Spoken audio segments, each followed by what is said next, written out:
తరపున మరియు ఇవాళ సిఐటి ఆధ్వర్యంలో జిల్లా కలెక్టర్ కార్యాలయం ముందు ధర్నా కార్యక్రమము చేపడుతున్నాము.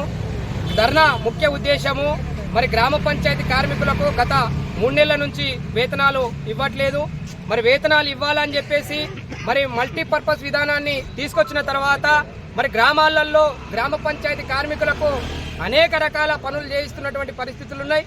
ఇవాళ మరి పండుగలు వస్తున్నటువంటి క్రమం ఉంది. ఇవాళ దసరా పండుగ రాబోతుంది.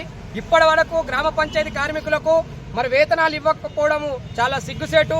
మరి గత ప్రభుత్వము మరి వేతనాలు మరి ఇచ్చేది. మరి ఈ ప్రభుత్వం వచ్చేసరికి మరి సమ్మె చేసిన క్రమంలో ఈ ఉన్నటువంటి రాష్ట్ర ప్రభుత్వము అధికారంలోకి వస్తే మేము ఖచ్చితంగా గ్రామ పంచాయతీ కార్మికులకు పర్మనెంట్ చేస్తాము, మరి కనీస వేతనం ఇస్తాము, మల్టీపర్పస్ విధానాన్ని రద్దు చేస్తామని చెప్పేసి అనేక హామీలు ఇచ్చినటువంటి రాష్ట్ర ప్రభుత్వం ఇప్పటి వరకు 3 నెలల వరకు అసలు గ్రామ పంచాయతీ కార్మికులకు వేతనాలు ఇవ్వలేదు.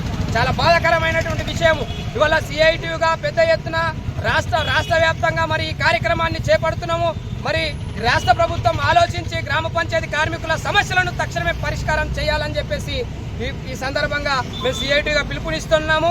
మరి అదేవిధంగా మల్టీపర్పస్ విధానాన్ని రద్దు చేయాలి, కనీస వేతనం 26,000 రూపాయలు ఇవ్వాలి. మరి జీవోని 51 జీవోని తీసుకొచ్చింది, ఆ జీవోని కూడా సవరించి మరి గ్రామ పంచాయతీ కార్మికుల సమస్యలన్నింటినీ పరిష్కారం చేయాలని చెప్పేసి ఈ సందర్భంగా ఈ రాష్ట్ర ప్రభుత్వానికి డిమాండ్ చేస్తున్నాము. మరి ఈ సమస్యలను పరిష్కారం చేయకపోతే రానున్న రోజుల్లో పెద్ద ఎత్తున ఆందోళన పోరాటాలు చేస్తామని చెప్పేసి ఈ సందర్భంగా ఈ రాష్ట్ర ప్రభుత్వాన్ని డిమాండ్ చేస్తున్నాను.